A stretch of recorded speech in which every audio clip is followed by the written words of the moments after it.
नमस्कार, आप देख रहे हैं सुरागीलाल न्यूज चैनल का उत्तराखंड बुलेटिन और मैं हूं आपके साथ उनसिला फातिमा। आइए नजर डालते हैं आज की फटाफट खबरों पर। माड़ा एवलांच हादसे की मजिस्ट्रेट जांच के आदेश। जनपद चंपावत में पुलिस आरक्षी शारीरिक दक्षता परीक्षा सकुशल संपन्न 1548 द्वारा की गई पास। वनाग्नि की घटनाओं को लेकर प्रशासन अलर्ट।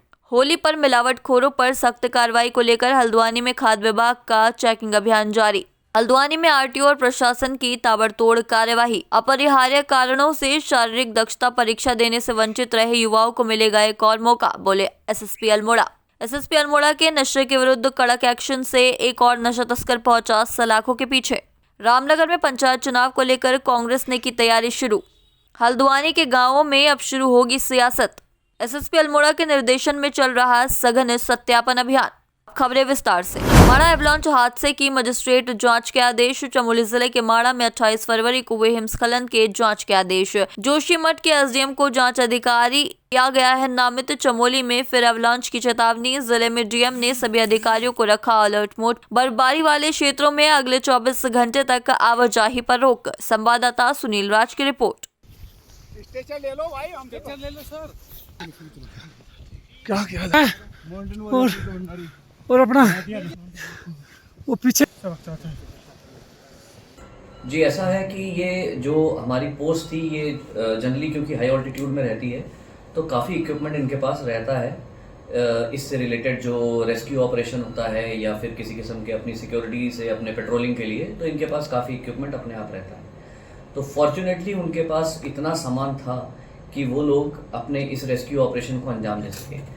प्रॉब्लम केवल ये रही कि वेदर क्योंकि बहुत ज़्यादा ख़राब था, बर्फ़ बहुत पड़ रही थी और बारिश बहुत ज़्यादा हो रही थी, ठंड भी बहुत ज़्यादा थी, तो उस वजह से कुछ इक्विपमेंट जो हमारे पास थे, जैसे हम लोगों ने हम यूनिट के पास ड्रोन्स थे, आरपीवीज थे, ये सब बारिश और बर्फ़ के टाइम पे इतना इफ़ेक्टिव नहीं हो पाते हैं। तो 29 तारीख को जब वेदर खुला था उसके बाद यूनिट ने पूरी तरह से अपने ड्रोन्स और आरपीवीज डिप्लॉय कर दिए थे। अपने जो सर्च डिवाइसेस थी उनको डिप्लॉय कर दिया था। एम्बुलेंसेज वहाँ पहले से ही लगी थी। तो इस तरह से सारी चीज़ें उन्होंने सर्च के लिए डिप्लॉयमेंट शुरू हो गया था। उसके बाद हमारे आर्मी कमांडर साहब जब वहाँ पहुँचे थे उसके बाद उन्होंने एडिशनल हेल्प और मॉडर्न एडवांस्ड इक्विपमेंट देने का वायदा किया था। तो उसके लिए दिल्ली एक डाइबॉट्स करके रेडार सिस्टम होता है वो आया था। उसके माउंटेन रेस्क्यू टीम के कुछ सदस्य वहाँ पहुँच गए थे। एनडीआरएफ की कुछ टीम्स पहुँच गई थी वहाँ पे और एक खोजी कुत्ता भी वहाँ पे डिप्लॉय कर दिया गया था। तो इस तरह से ये सब लोगों से मिलजुल के आईटीबीपी, बॉर्डर रोड्स, उन्होंने रोड बनाना शुरू कर दिया था। आर्मी एविएशन के हेलीकॉप्टर्स लग गए थे, एयरफोर्स के हेलीकॉप्टर्स लग गए थे, सिविल हेलीकॉप्टर्स लग गए थे, तो उनको इवैक्यूएशन का प्रोग्राम शुरू किया था। तो इस तरह से जितने भी रिसोर्सेज भारतीय सेना के पास, आईटीबीपी के पास, सिविल एडमिनिस्ट्रेशन के पास, बॉर्डर रोड्स के पास थे, वो सारे इस अभियान में 29 तारीख से जैसे वेदर थोड़ा खुला था लग गए थे। इसीलिए हमें सक्सेस लेने में थोड़ी सी आसानी हुई और जल्दी से जल्दी ये रेस्क्यू हो पाया।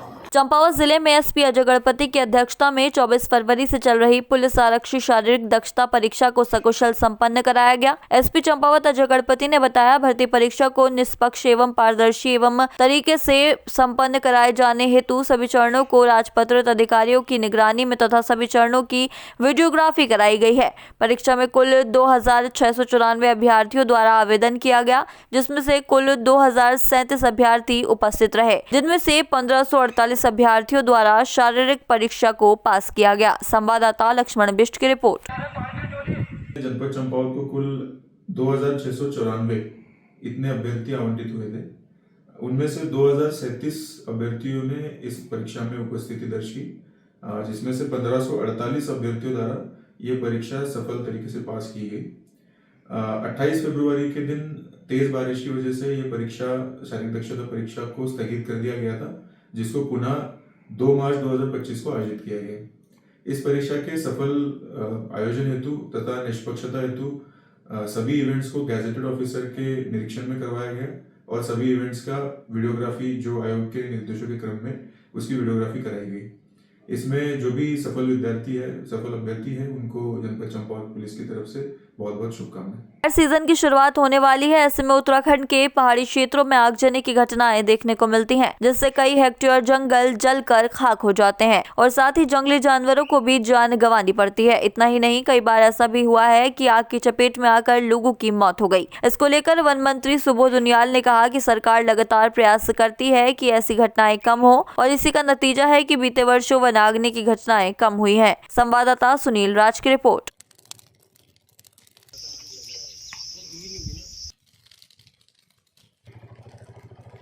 सीजन में फायर को रोकने के सरकार के प्रयास है कि अगर आप आंकड़ा उठाएंगे तो 17, 18, 19, 20 के 20-21 में कोविड के कारण जरूर सबसे कम फायर केसेस हुए, लेकिन अगर आप देखेंगे 22, 23, 24, 25 तीनों वर्षों में विगत वर्षों के मुकाबले बहुत कम फायर का वो हुआ। जरूर विगत वर्ष विंटर में आग लगने से जरूर 5-6 लोगों की कैजुअलिटी हुई है, वो जरूर एक बहुत ही दुखद घटना थी, लेकिन ओवरऑल अगर आप एरिया देखेंगे लगातार हम एरिया को जन सहभागिता के साथ, क्योंकि हमने कई रिफॉर्म्स किए। रिफॉर्म था पहली बार जिलाधिकारी की अध्यक्षता में जिलों में आपदा प्रबंधन समिति बनी फॉरेस्ट फायर मिटिगेशन के लिए। उसके बाद ग्राम प्रधान जी की अध्यक्षता में हर गाँव में जहाँ ज़्यादा फायर के फ्रिक्वेंसी थी फॉरेस्ट फायर मैनेजमेंट कमेटी प्रधान जी की अध्यक्षता में बनाई, जिसमें युवक मंगल दल, महिला मंगल दल और आपका वन विभाग और राजस्व विभाग के कर्मचारी उसके सदस्य बनाए गए और इस बार 30,000 रुपये इंसेंटिव्स में उनको देने का काम किया। और पहली बार आपका परिवर्तन ये किया है कि अब PCC रैंक के अधिकारी को हर एक जिले में प्रभारी बना करके फॉरेस्ट फायर मिटिगेशन पे मॉनिटरिंग करने के जो पहली बार ये निर्णय लिया गया, तो ये भी एक नया रिफॉर्म है हमारा। ये है कि फॉरेस्ट फायर को किस तरह फायर लाइन हमने इस बार बनाना शुरू किया। देखिए, इसके अलावा हम एक और भी इसको विचार कर रहे हैं कि जो ये पानी की लाइनें जंगल के बीच से जाती हैं, क्योंकि इसमें लोगों को भी कष्ट होता है, पानी की लाइनें नहीं दिख पाती हैं, तो उनको किस तरह हम उपयोग वनाग्नि को रोकने कर सकें। इसके लिए भी मैंने अभी एक इनोवेटिव उस पर काम किया है कि जो लाइनें जंगलों से जा रही हैं उनमें जगह जगह टी पॉइंट लगा करके हम, ताकि कभी अगर फॉरेस्ट फायर हो जाए तो उनको खोल के पानी की व्यवस्था वहाँ से कर सकें। ये एक नया इनोवेटिव हो रहा है ये, तो इस पर हम काम कर रहे हैं। होली का त्योहार नजदीक है और ऐसे में मिलावटी खाद्य पदार्थों की आशंका भी बढ़ जाती है। इसे देखते हुए हल्द्वानी में खाद्य पूर्ति विभाग ने मिलावटखोरों के खिलाफ सख्त कदम उठाए हैं। शहर में बड़े स्तर पर चेकिंग अभियान चलाया जा रहा है। हल्द्वानी में होली के त्योहार को देखते हुए खाद्य पदार्थों में मिलावट की जाँच के लिए खाद्य पूर्ति विभाग पूरी तरह से सक्रिय हो गया है। संवाददाता दीपक अधिकारी की रिपोर्ट। यही है कि क्योंकि त्यौहार को देखते हुए बाहर की सप्लाई होती है, तो बाहर से जाने वाली जो गाड़ियां हैं, वाहन हैं, जो सप्लायर हैं, जो होलसेलर हैं, उन पर ध्यान देते हुए ज़्यादा कार्रवाई की जाएगी, ताकि जो पब्लिक है उसको साफ़ और स्वच्छ खाद्य पदार्थ मिल सके और होली का त्यौहार अच्छी तरह से मनाया जा सके। नहीं, ये जो अलग अलग कैटेगरी, जब हम कोई नमूने लेते हैं तो इसमें चालान की नहीं है, हमारे ADM कोड से फ़ाइन होते हैं। तो कुछ अलग अलग कैटेगरी में अलग अलग है, किसी में 2 लाख रख के अधिक तक जुर्माने हैं, किसी में 3 लाख, किसी में 5 लाख। तो जुर्माने के आधार पर ADM कोर्ट में सुना जाता है और ADM कोर्ट के द्वारा ही इसमें जुर्माने अधिरोपित किए जाते हैं। हमारे द्वारा नमूने लेकर जिस तरह का भी होगा उस तरह के सक्षम कोर्ट में वाद दायर किया जाएगा और जो भी सजा या जो भी जुर्माने की प्रक्रिया है वो ADM कोर्ट या CGM कोर्ट के द्वारा निष्पादित की जाएगी। हल्द्वानी में ऑटो और ई-रिक्शा के सत्यापन के बाद अब परिवहन विभाग और जिला प्रशासन ने ताबड़तोड़ चेकिंग अभियान चलाना शुरू कर दिया है। नियमों की अनदेखी करने वाले और बिना वर्दी और सत्यापन वाले वाहनों को चालान और सीज करने की कार्रवाई की जा रही है। सोमवार को सिटी मजिस्ट्रेट AP वाजपेयी और RTO प्रवर्तन गुरदेव सिंह ने कालाढूंगी रोड पर छापेमारी अभियान चलाकर 20 ऑटो और ई-रिक्शा का चालान किया, जबकि 11 को सीज किया। संवाददाता दीपक अधिकारी की रिपोर्ट।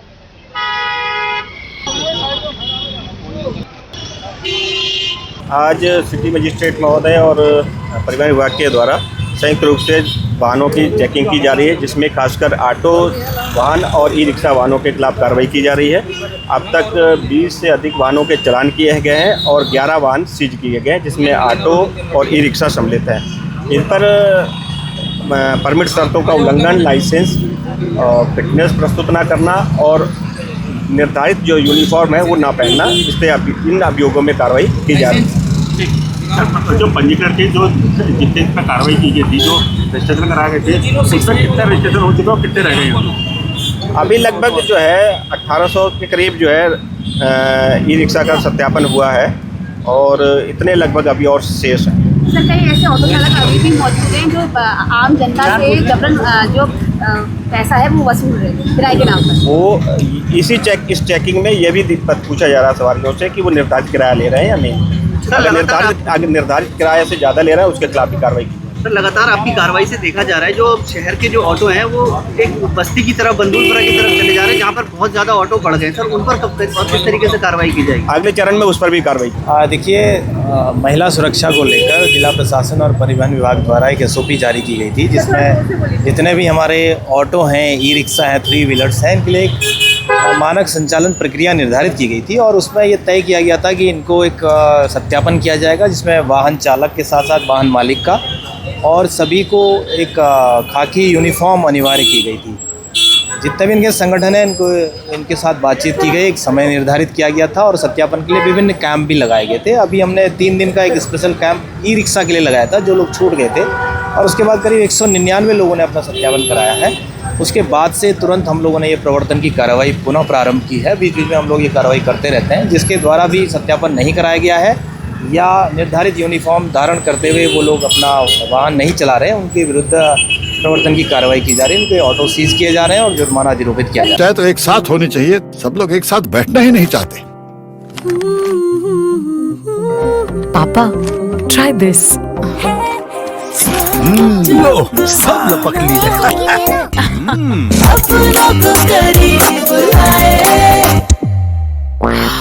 ये क्या हाल कर दिया है रूम का? बस कल से चाय मेरे रूम में। देवर पान नमकीन।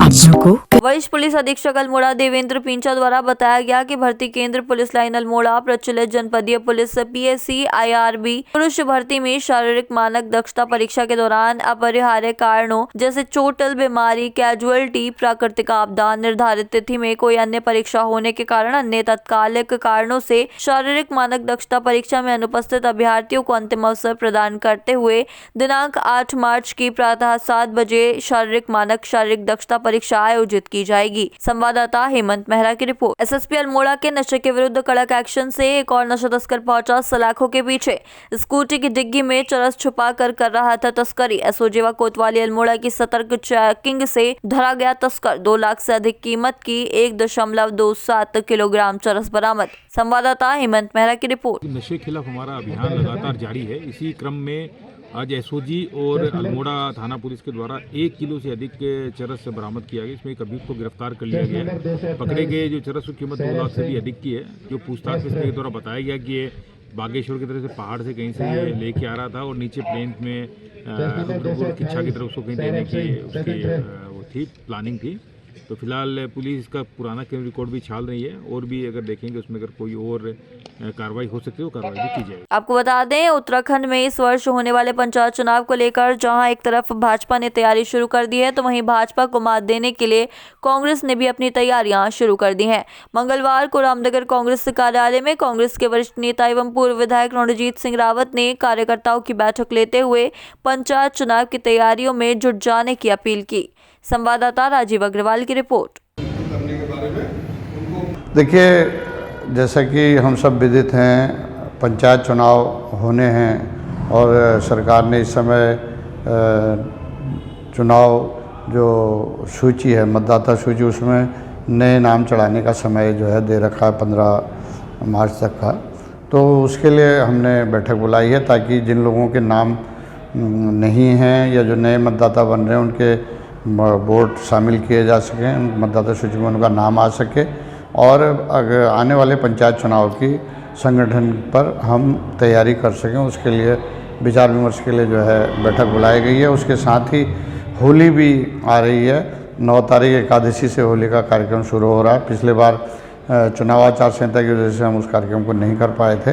इस बार फिर से होली का कार्यक्रम 9 तारीख से शुरू होने जा रहा है। देखिए, कांग्रेस एकजुट है और ये सर्वविदित है कि रामनगर में पार्टी ने सिंबल नहीं दिया था और रामनगर में नहीं, यहीं पर महुआ डाबरा में भी जो है सिंबल नहीं दिया गया था, महुआ खेड़ागंज में, और 8 जगह बीजेपी ने भी नहीं दिया था। तो राजनीतिक दल बनते हैं तो विचारधारा की वजह से लोग जुड़ते हैं, लेकिन आपसी महत्वाकांक्षाएं भी टकराती हैं और ये सर्वविदित है। और कोई ऐसा आज नया नहीं है, हमेशा कोई भी रहा है तो इसकी साड़ी मेरी साड़ी से सफ़ेद क्यों वाला मामला आता ही आता है। ये चीज़ें मैं कहूँ कि ये ख़त्म हो जाएंगी, अब नहीं होंगी, तो ऐसा नहीं है। मानव स्वभाव है, और जहाँ एक परिवार में हम एक राय नहीं कर पाते हैं तो बड़ा परिवार है, संगठन है, तो ये सारी चीज़ें चलती रहती हैं। लेकिन इसके साथ ही हमको आगे का रास्ता भी तय करना है और चुनाव में फतह भी हासिल करनी। पंचायत चुनाव की तैयारियां अब तेज होने लगी हैं। चुनाव की तैयारियों को लेकर जिला निर्वाचन अधिकारी डीएम नैनीताल ने सभी एसडीएम को हर संभव तेजी लाने के निर्देश दिए हैं। डीएम नैनीताल ने कहा कि फिलहाल मतदाता सूची और परिसीमन का काम पूरा हो गया है। इसके अलावा बूथों का सत्यापन, आपत्तियों के निस्तारण का काम वर्तमान में चल रहा है। संवाददाता दीपक अधिकारी की रिपोर्ट।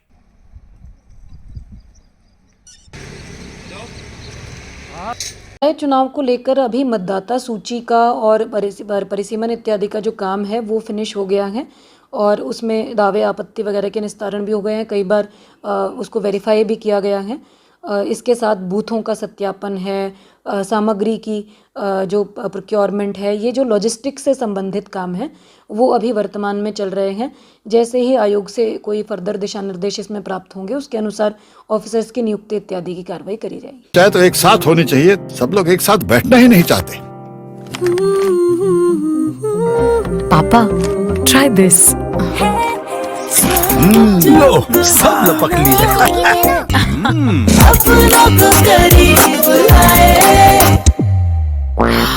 ये क्या हाल कर दिया है रूम का? बस कल से चाय मेरे रूम में। देवर पान नमकीन। एसएसपी अल्मोड़ा के निर्देशन में चल रहा है सघन सत्यापन अभियान। लमगड़ा पुलिस ने बिना सत्यापन मजदूर रखने पर एक ठेकेदार के विरुद्ध 5,000 रुपए की चालानी कार्रवाई की है। संवाददाता हेमंत मेहरा की रिपोर्ट। आज के लिए बस इतना ही। ऐसी सभी खबरों के लिए जुड़े रहिए सुरागीलाल न्यूज चैनल के साथ। धन्यवाद।